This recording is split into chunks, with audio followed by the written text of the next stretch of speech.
క్రీస్తునందు ప్రియమైన దేవుని సంగమా, ఈ యొక్క మందిరంలో చేరి దేవుని స్తుతించుటకు ఆరాధించుటకు చేరిన మీ అందరికీ మన రక్షకుడును ప్రాణ విమోచకుడైన యేసుక్రీస్తు నామమున వందనాలు తెలియజేస్తున్నాం.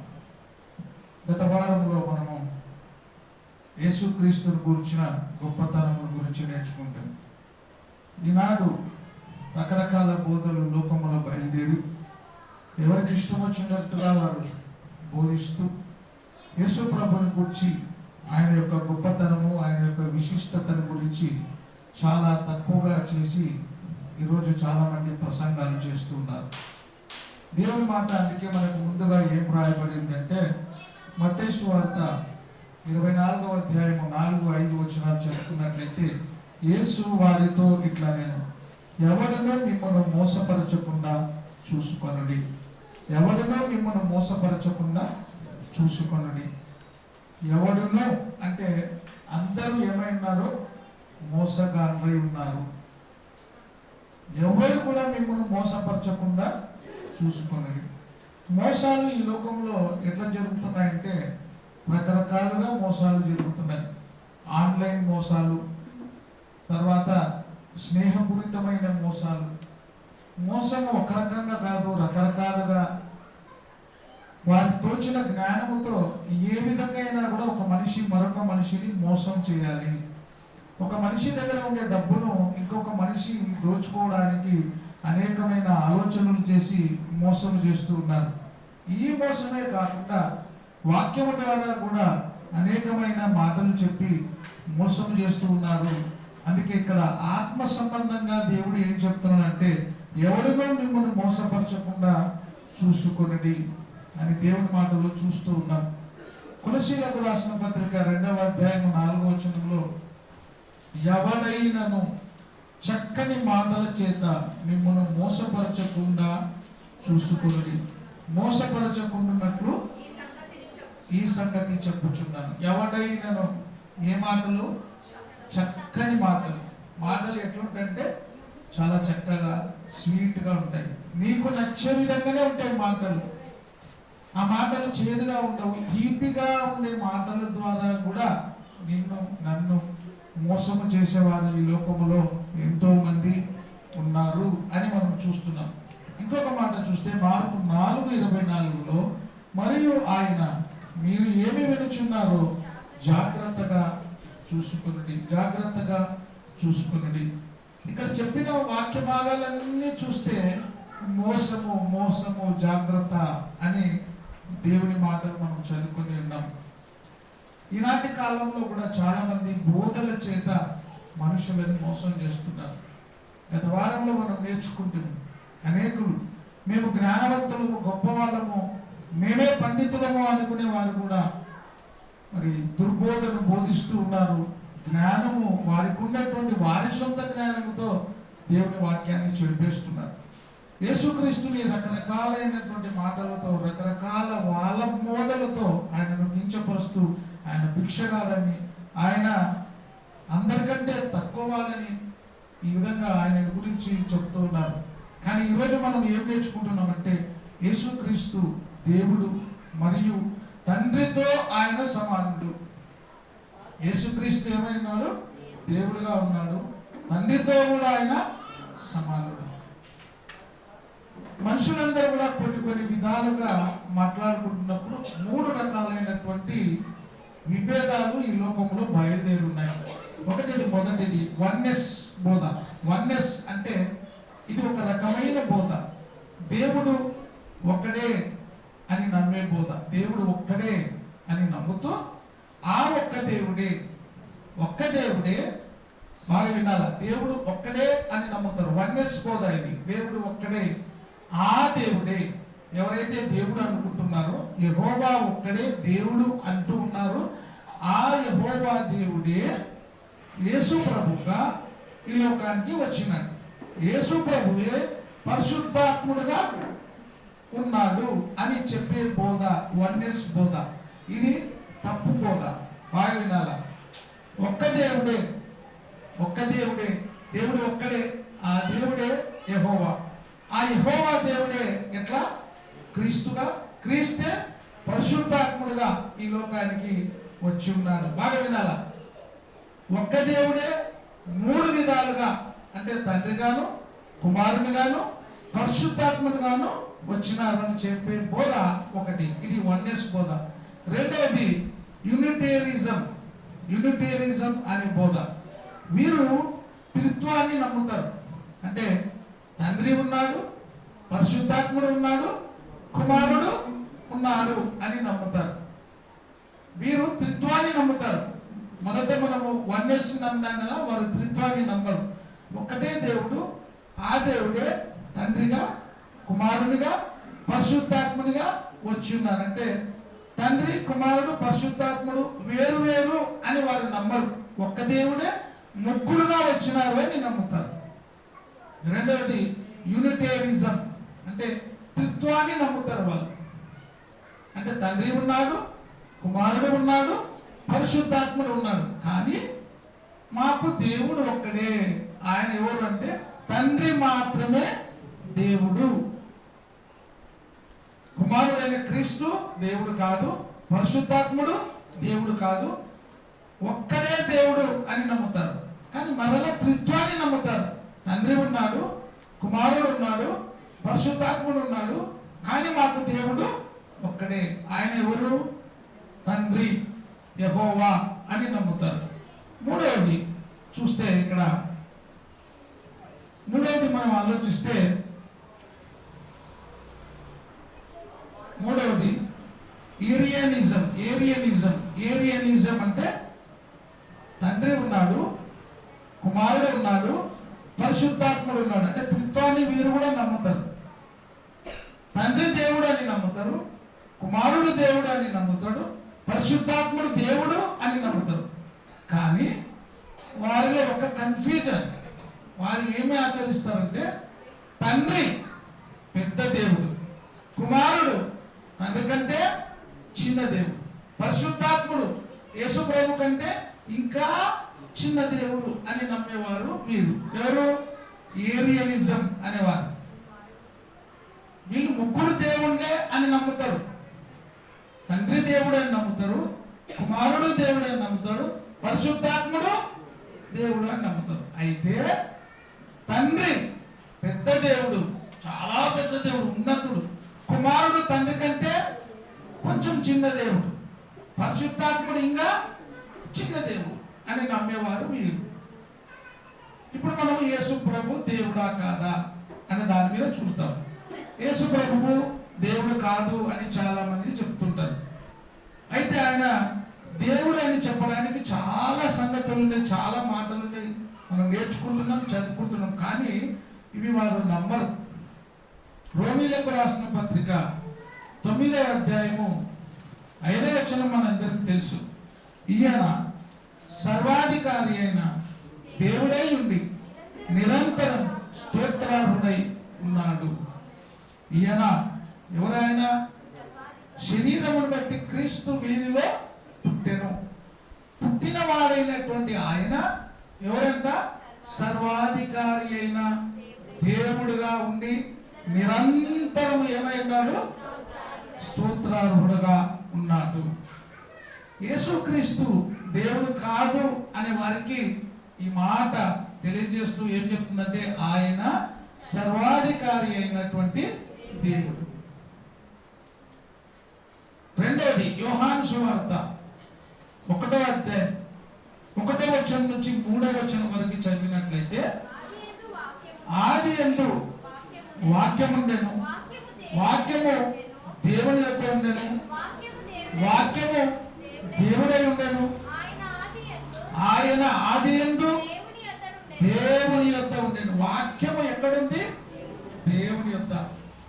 దేవుని వద్ద ఉన్న దేవుడు ఎవరు? యేసుక్రీస్తు. కానీ ఇప్పుడు బోధించే బోధకులు ఏం చేస్తున్నారంటే యేసు ప్రభుకి సర్వాధికారములు లేవు.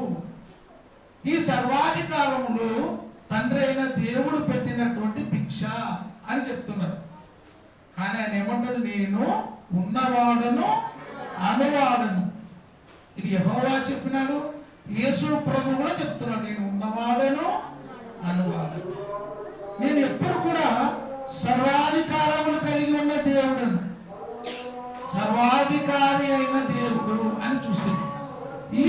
దేవుడే.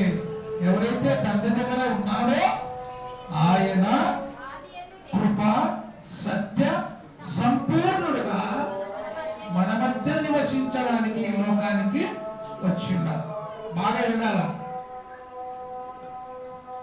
సర్వాధికారి అయిన దేవుడు, వాక్యమై ఉన్న దేవుడు, ఆది యందు ఉన్న దేవుడైనా ఎవరైనా కేవలం ఏమి నమ్ముతారంటే యేసు ప్రభువు కన్యక గర్భవతి అయి ఆయన గర్భంలో నుండి వచ్చిన తర్వాత నుండే ఆయన చరిత్ర ఉంది, అంతకు పూర్వం యేసుక్రీస్తు లేడు అని చెప్తారు చాలా మంది.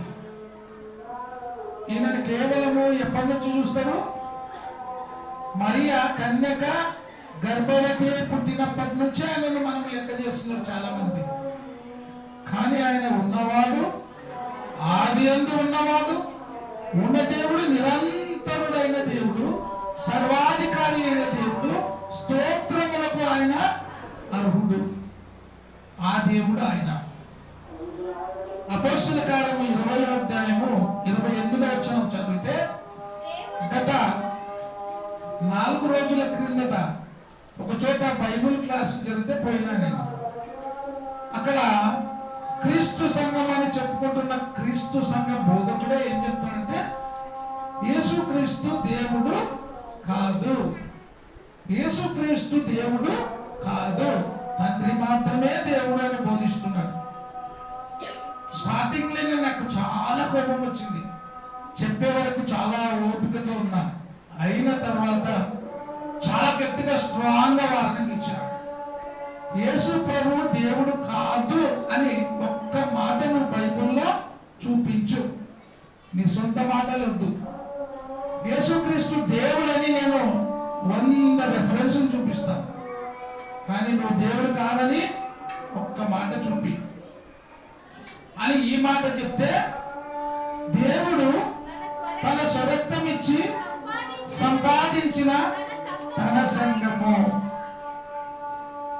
ఎవరు ఇచ్చినారు రక్తం సంఘం కోసము? దేవుడు. అంటే ఎవరు? ప్రభు అయిన యేసుక్రీస్తు. కింద ఉంటది దేవుడు అనే మాటకి కింద ఏముంటది? ప్రభువు. ఈ మాట వాళ్ళు ఏమంటారంటే లేదు లేదు అది ప్రింటింగ్ మిస్టేక్. ప్రింటింగ్ మిస్టేక్ లో యేసు ప్రభువు స్వరక్తం ఇచ్చి సంపాదించిన సంఘం అని పడాలి, కానీ ఆడ దేవుడు అని ఉంది. అది ప్రింట్ లో ఏమైందంట? మిస్టేక్ పడిందంట. సరే, ఇది మిస్టేక్ పడిందిలే వాళ్ళు అనుకున్నంత. యోహాను 1:1 ఏముంది? ఆది యందు వాక్యం ఉండేను, వాక్యము దేవుని యందు, వాక్యము. అది కూడా పొరపాటేనా? అక్కడ ఏముంది? వాక్యము దేవుడై ఉండేను అని ఉంది. ఇది ఏమైంది అంటే అది ఎవరు రాసినారు? యోహాను రాసినాడు. యోహాను రాస్తే నేను ఒప్పుకోను. దేవుడని యేసు ప్రభువే చెప్పాలా. దేవుడని ఎవరు చెప్పాలా? యేసు ప్రభు అనే చెప్పాలా. అట్లయితే నమ్ముతాను నేను. సరే, నేను ఇంకో మాట్లాడినా.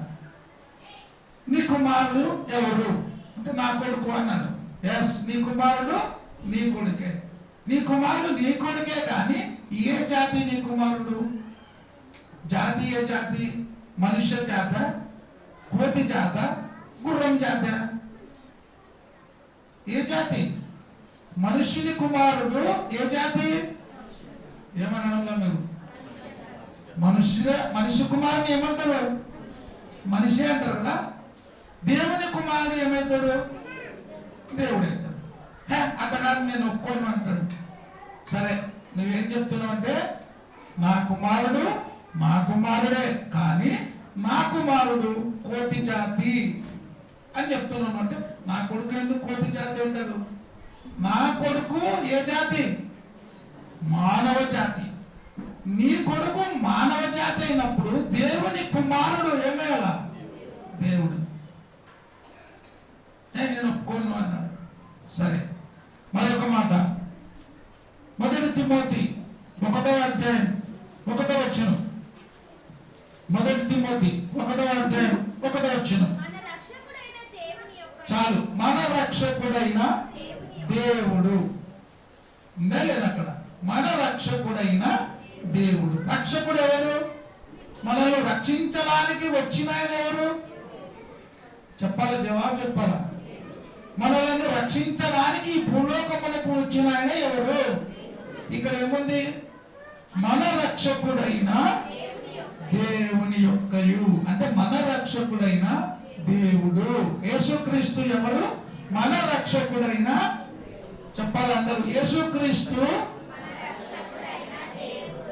ఉందా లేదా బైబుల్లా? ఎస్.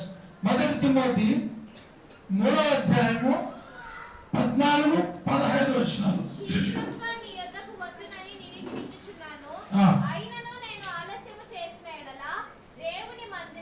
దేవుని మందిరములో అనగా జీవము గల దేవుని సంఘము.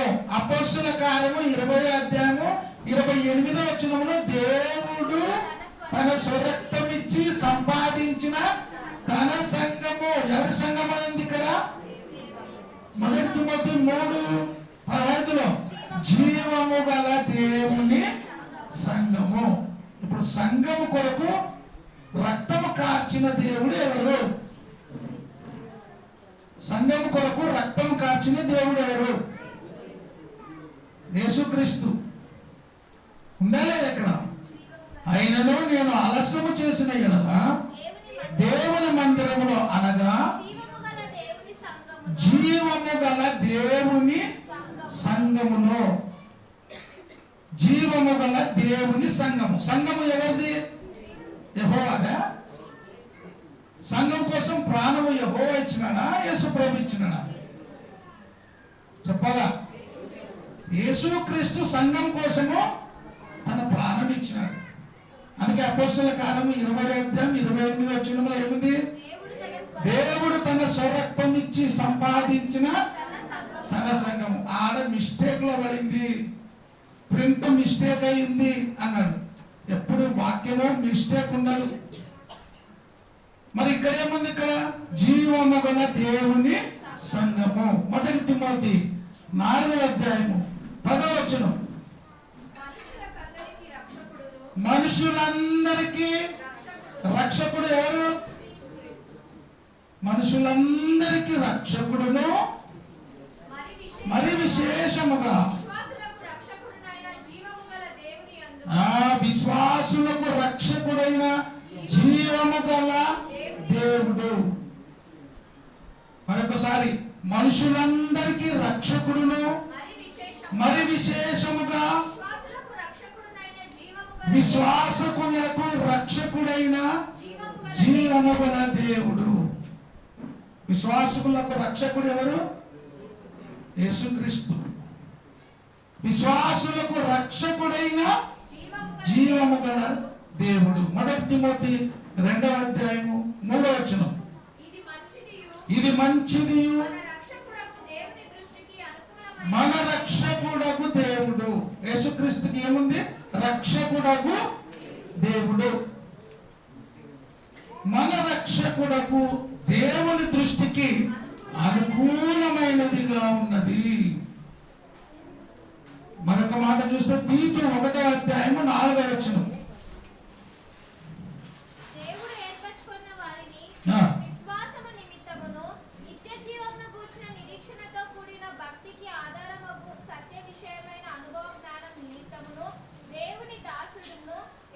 దేవుని దాసుడును యేసుక్రీస్తు అపోస్తలుడైన పౌలు మనందరి విశ్వాస విషయములో నా నిజమైన కుమారుడకు తీతుకు శుభమని చెప్పి వ్రాయినది.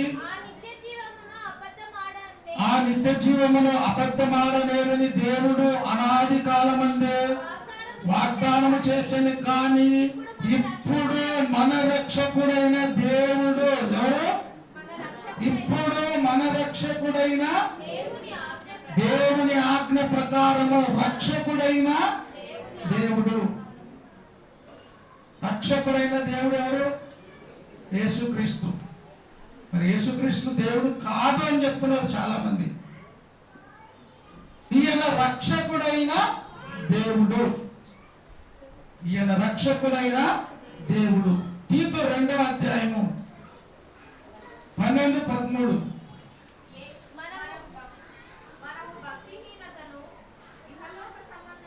2వ అధ్యాయము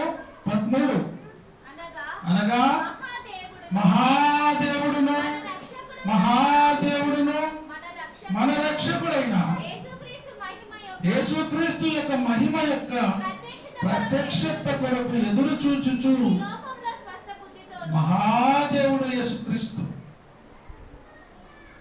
ఆది ఎంత వాక్యం ఉండెను, వాక్యము దేవుని యొక్క ఉండెను, వాక్యము దేవుడై ఉండెను. ఆ దేవుడు ఎవరు? ఉన్నవాడైన దేవుడు.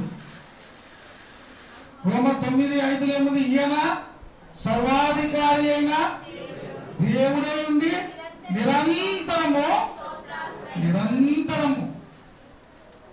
మానవుడిగా పుట్టిన ఆ మానవ స్థితిని చూసి ఆయన దేవుడు కాదు, ఆయన చేతగానోడు, ఆయన తండ్రిని భిక్షమెత్తుకున్నాడు అంటే మానవుడిగా అల్పునిగా ఆ దీన స్థితిని ధరించుకొని ఈ లోకానికి వచ్చినాడు మనందరి కోసం. మానవుడిగా ఎందుకు వచ్చినాడు? నీ కోసమే, నా కోసమే. ఆయన మానవుడిగా ఉన్నాడు, దైవ లక్షణాలు కలిగినటువంటి దైవ స్వరూపిగా ఈ లోకంలో ఉన్నాడు. ఆయన దేవుడై ఉన్నాడు. తర్వాత ఆయన యేసుక్రీస్తు ఈ లోకానికి రావాలని యోహాను సువార్త 20:28 యోహాను 20:28 అందుకు తోమా ఆయనతో, తోమా చూడండి, యేసు ప్రభుతో ఏమంటాడు? నా ప్రభువా, నా దేవా అనేను. తోమా యేసు ప్రభుని ఏమంటాడు? నా ప్రభువా. ఒకవేళ యేసుక్రీస్తు దేవుడు కాకపోయింటాయా, నన్ను దేవుడు అనొద్దు అని రిజెక్ట్ చేయాల. కానీ అనలే, ఏమంటాడు? నా ప్రభువా, నా దేవా. ఎంత చక్కని మాట! నా ప్రభువా, నా దేవా. వీళ్ళందరూ కూడా పరిశుద్ధాత్మ చేత ప్రేరేపించబడి రాసిన వాళ్ళు. ఈ వాక్యాలన్నీ చూపిస్తూ వాక్యం చెప్తే తీతు చెప్పినాడు, అది యేసుప్రభు చెప్పినాడు. నేను దేవుని ఎక్కడైనా తీతు చెప్పినాడు, పౌలు చెప్పినాడు. తీతు, పౌలు, అపోస్తులు వీళ్ళకంటే గొప్ప వాళ్ళ వీళ్ళు? యేసుక్రీస్తు దేవుడు కాదు అనేవాళ్ళు. వాళ్ళే దేవుని ఎరిగిన వారే దేవుని ఆత్మ స్వరూపం ద్వారా ఈ మాటలు చెప్తున్నప్పుడు కాదు అని తిరస్కరిస్తున్నారు వాళ్ళు. నా దేవా, ఇంకేమన్నాడు? నా ప్రభువా. పాప క్షమాపణ కలగాలంటే ఏం కావాలి? మానవులకు పాప క్షమాపణ రావాలంటే ఏం కావాలా? ఆనాడు పాప క్షమాపణ కలగాలంటే పాత నిబంధనలో ఏం చేసేవారు? బలులు అర్పించేవారు. మరి క్రొత్త నిబంధనలో ఒక మనిషికి పాపము పోవాలంటే ఏం కావాలా? రక్తం చిందించాలా. ఎవరి రక్తము? నీలా నాలా మనుషుని రక్తం కాదు, పాపము లేని వాడు పరిశుద్ధుడైన వాని రక్తము చిందించబడాలి. రక్తము చిందించబడాలంటే ఎవరు కావాలా? ఒక మనిషి కావాలా లేదా? మానవ రక్తం కావాలంటే ఎవరు రావాలా? పరిశుద్ధుడు రావాలా. పరిశుద్ధుడు ఎవరు? ఆయన వచ్చినాడు, మానవుడిగా వచ్చినాడు, రక్తాన్ని చిందించినాడు.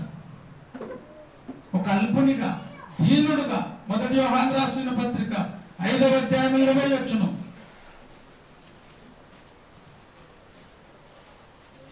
1 యోహాను రాసిన పత్రిక 5:20 మనము సత్యవంతుడైన వానిని ఎరుగవలెనని దేవుని కుమారుడు వచ్చి, చూడండి బాగా వినాల, మనము సత్యవంతుడైన వానిని ఎరుగవలెనని దేవుని కుమారుడు వచ్చి మనకు వివేకం అనుగ్రహించి ఉన్నాడని ఎరుగుదుము. మనము దేవుని కుమారుడైన యేసుక్రీస్తు నందున్న వారమై సత్యవంతుని అందున్నాము. ఆయనే నిజమైన దేవుడు. యేసు ప్రభువు ఇప్పుడు మనకు అనిపిస్తే యేసు ప్రభు దేవుడా, మనుష్య కుమారుడా, రక్షకుడా, లేకపోతే ఎవరు అంటే ఆయన రక్షకుడు, ఆయన ప్రధాన యాజకుడు, ఆయన దేవుని దూత, ఆయన గొర్రెల కాపరి, మంచి కాపరి, అన్ని ఆయనే. ఇవి మాత్రం చెప్తారు. యేసుక్రీస్తు గొర్రెల కాపరి, మంచి కాపరి, యేసుక్రీస్తు మానవుడు, యేసుక్రీస్తు అని ఆయన గురించి అన్ని చెప్తారు. కానీ యేసుక్రీస్తు దేవుడు అనేది మాత్రం చెప్పరు. ఇది మా సంఘం మూసి పెడతారు. ఆయన దేవుడై ఉన్నాడు. యోహాను 8:58. యేసుక్రీస్తు దేవుడు అని చెప్పుకుంటున్నాడా? యేసుక్రీస్తు చెప్పినాడా అంటే ఏమంటారు చూడండి ఇక్కడ.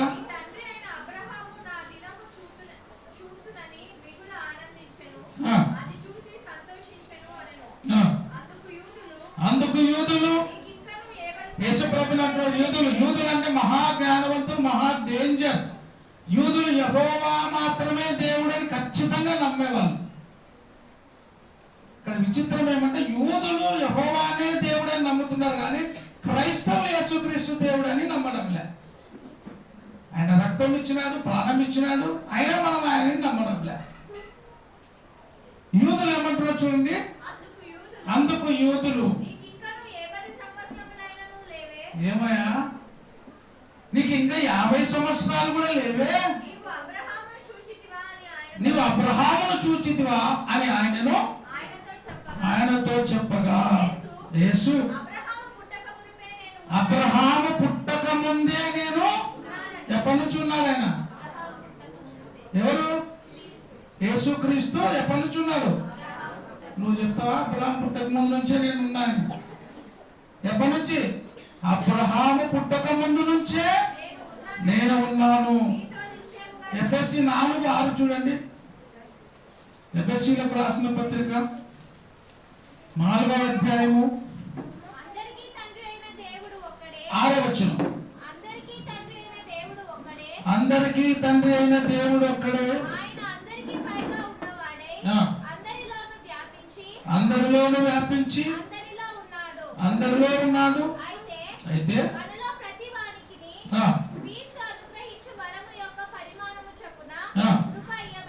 కృప ఇయ్యబడెను.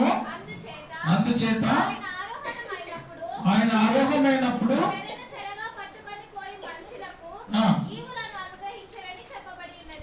ఇది చూడు, కొలసీ 3:3. కొలసీలకు రాసిన పత్రిక 3వ అధ్యాయం 3వ వచనం. యేసు ప్రభు ఏమన్నాడు? నేను అబ్రహాము పుట్టక ముందు నుంచే ఉన్నాను అన్నాడు. ఇప్పుడు యేసు ప్రభు ఏం చెప్తున్నాడు? యేసు ప్రభు కూడా ఎక్కడి నుంచి ఉన్నాడు?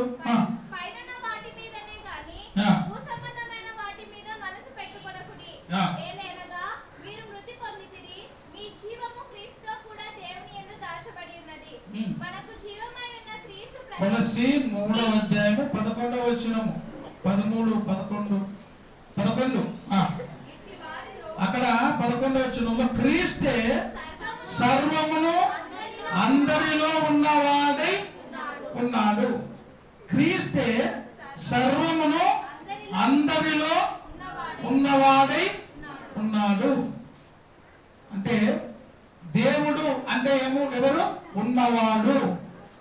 దేవుడు అంటే ఉన్నవాడు, అనువాడై ఉన్నాడు. యేసుక్రీస్తు కూడా ఏమంటాడు? నేను అబ్రహాము పుట్టక ముందు నుంచే ఉన్నాను. ఈ మాట ఏమంటుంది? క్రీస్తే సర్వమును అందరిలో ఉన్నవాడై ఉన్నాడు. నిర్గమాకాండం 3వ అధ్యాయం 14వ వచనంలో కూడా చూస్తే అక్కడ దేవుడు తనను కనపరుచుకుంటున్నాడు ఎవరు అనే మాట. అందుకు దేవుడు నేను ఉన్నవాడును, అనువాడనై ఉన్నాను. నేను ఎవరిని? ఉన్నవాడను, అనువాడను. దేవునికి ఉండేటువంటి ఇది స్వభావం. నేను ఉన్నవాడను, అనువాడను. యోహాను సువార్త 17వ అధ్యాయం 5వ వచనం.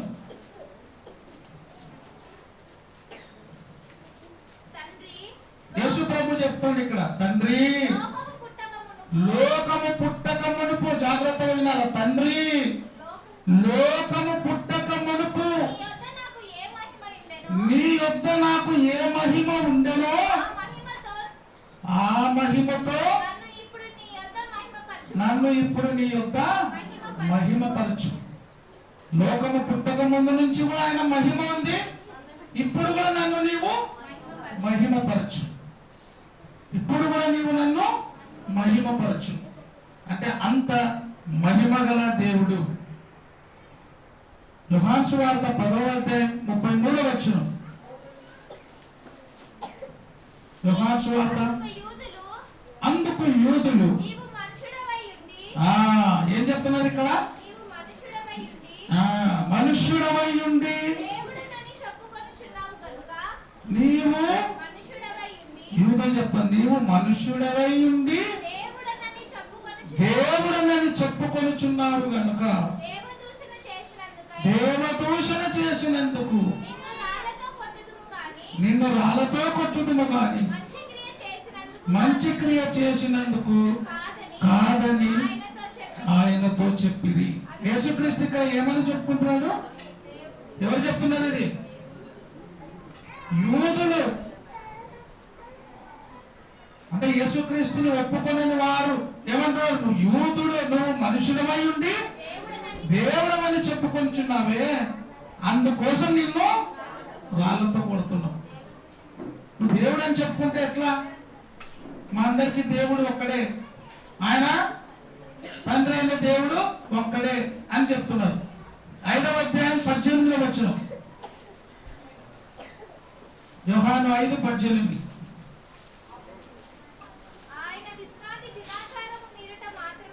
ఆయన విశ్రాంతి దినాచారమును మీరుట మాత్రమే కాక దేవుడు తన సొంత తండ్రి అని చెప్పి తన్ను దేవునితో ఎట చేసుకున్నాడు?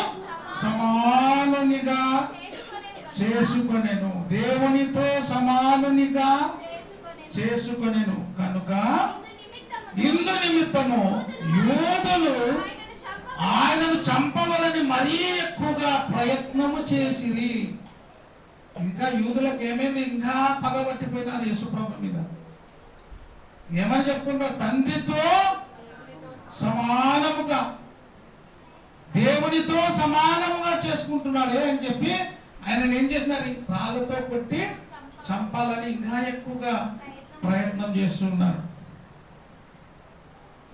ఫిలిప్పీలకు రాసిన పత్రిక 2వ అధ్యాయం 6వ వచనం నుంచి చదువుకుందాం.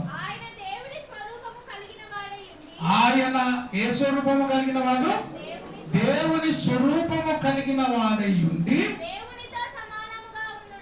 దేవునితో సమానంగా ఉండే ఆయన విడిచిపెట్టకూడని భాగ్యమని ఎంచుకొనలేదు. కానీ ఎవరి పోలిక?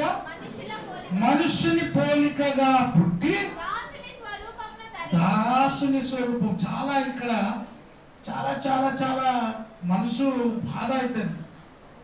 దేవుడిగా ఉండే ఆయన, దేవునితో సమానుడిగా ఉండే ఆయన ఒక అల్పునిగా మానవ స్వరూపమును ధరించుకొని నీ కోసము, నా కోసము, నీవు నేను దరిద్రుడుగా కాకూడదని ఆయన రక్తము చిందించడానికి ఈ లోకమునికి వచ్చి ఉన్నాడు. ఆయన దాసుని స్వరూపమును ధరించుకొని తన్ను తానే రిక్తునిగా, అంటే ఏమీ లేకుండా, అంటే ఎటువంటి అధికారము లేకుండా, ఎటువంటి ఏమి అంటే అన్ని కోల్పోయి ఈ లోకానికి వచ్చినాడు. నిస్సహాయ స్థితిలో ఈ లోకానికి వచ్చినాడు. ఆయన ఈ నిస్సహాయ స్థితిని ఏం చేస్తాడంటే ఆయన దేవుడు కాదు. నిస్సహాయ స్థితిలో ఉన్నా కూడా, మానవుడిగా ఉన్నా కూడా మనకంటూ ఇదిగో ఆయన భూలోకంలో మానవుడిగా ఉన్నాడు కాబట్టి మానవుడిగా తాను చేసిన పనులన్నీ చేసి చూపించినాడు. అందుకే ప్రతి చోట దేవుని ప్రార్థిస్తూ వచ్చినాడు. మీరు కూడా ఇట్లా చేయండి, నాలాగా దేవుని వేడుకోవాలి, దేవుని మహిమపరచాలని మనకు మాదిరి. నువ్వు కూర్చున్న సీట్లో నుంచి ఎవరైనా వచ్చి నువ్వు కొంచెం లే అక్కడ కూర్చో, నీకు ఈ సీట్ అంటే ఏం చెప్తాం మనం? మన మనుషులు ఏమనుకున్నా, నేను కూర్చున్న సీటు నాది, నేను వాళ్ళకి ఇవ్వాలా? కానీ మారు మాట చెప్పకుండా ఆయన దేవుని ఆజ్ఞ ప్రకారంగా ఈ లోకానికి వచ్చి సశరీరుడుగా తను తాను తగ్గించుకుని ఈ లోకానికి వచ్చి ప్రాణములు అర్పించినాడు. మరి నెరవేర్పు కూడా, క్రీస్తు యొక్క నెరవేర్పు కూడా మనం చూసుకుందాం. యెషయా 25వ అధ్యాయం, యెషయా 25వ అధ్యాయం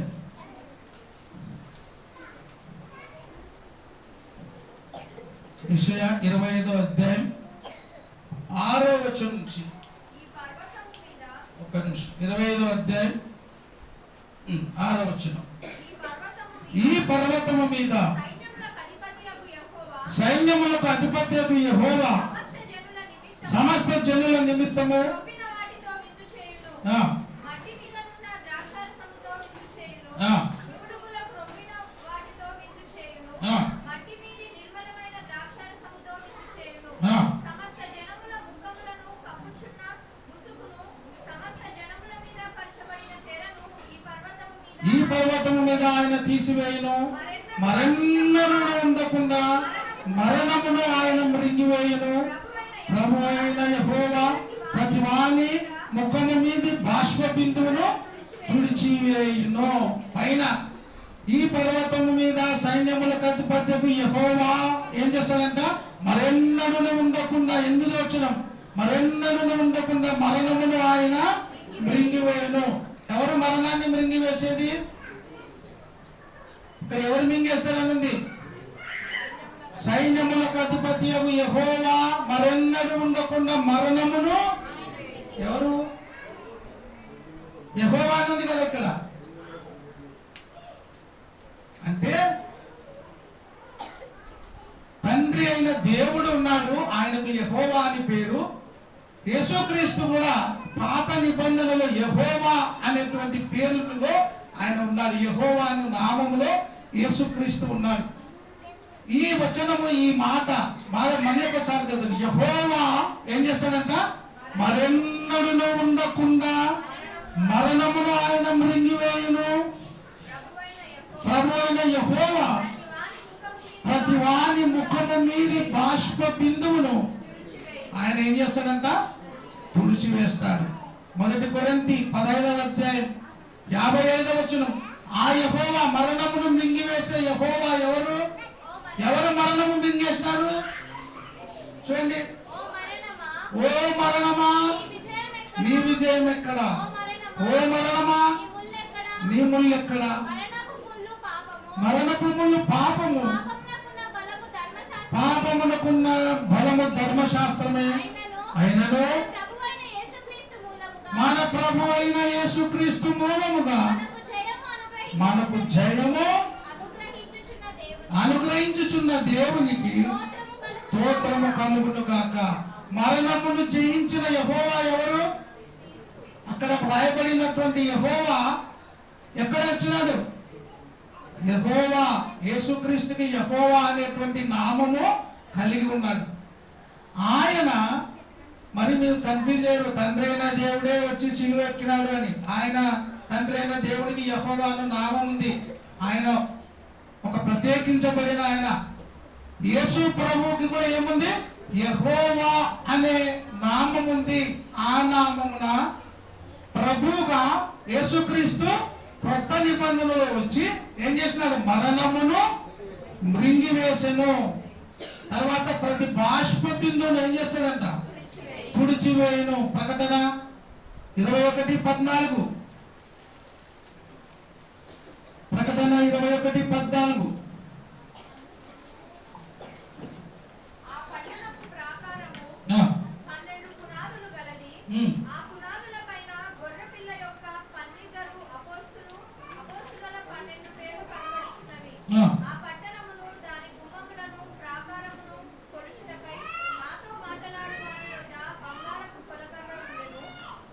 ఈ మాట చదువు.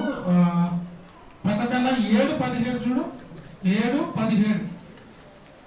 ఏలైనగా సింహాసనమందుండు గొర్రె పిల్ల వారికి కాపరి అయి